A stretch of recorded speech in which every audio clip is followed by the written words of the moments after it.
Thanh nhục xin đồ xí đó. Như này là xài cha nha bạn nè, xài tủ nè, tủ nhục cú tông này. Đa dùng câu tờ rò thế tủ nhục này.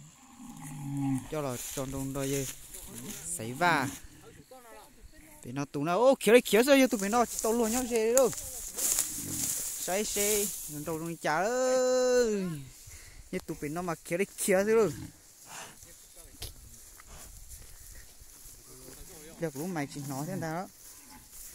Gì cũng mày còn nó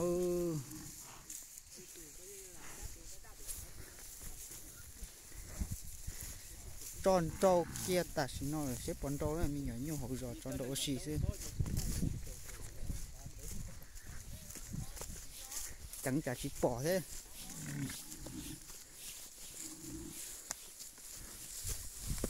như nó không có tạt tại như nó cháp bị trả lọt kia nè mò thôi chỉ cho tôn đồ chạy trực vậy chứ có lúc tỏ thế à trái chẳng mất lấy hả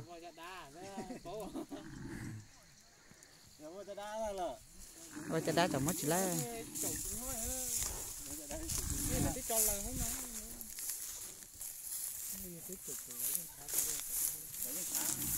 sai đi họ chỉnh trâu mà chữ hai đi đâu chỉnh trâu mà chữ hai đi đâu như chúng tôi tạt tà không được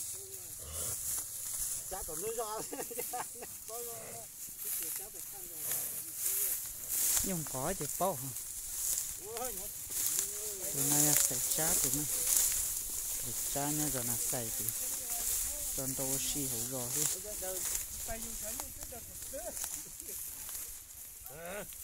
còn mình gì xem đâu đây chả mà cho cái xe này sự các chín tao đó trộn xứ luôn chỉ lối ăn côใช่ đâu chỉ lối trò thôi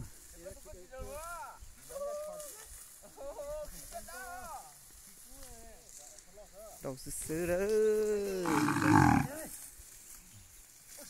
có chỉ được luôn lên à trâu kêu bác kêu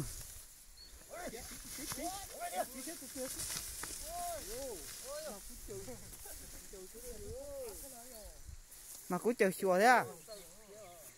cú chờ nó chơi cười chứ ô đồ tủ đa nào sạch kia rồi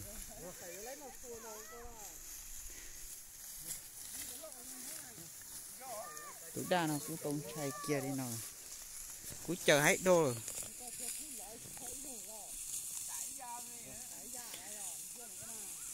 chờ đẩy ra lại đấy tụi nó này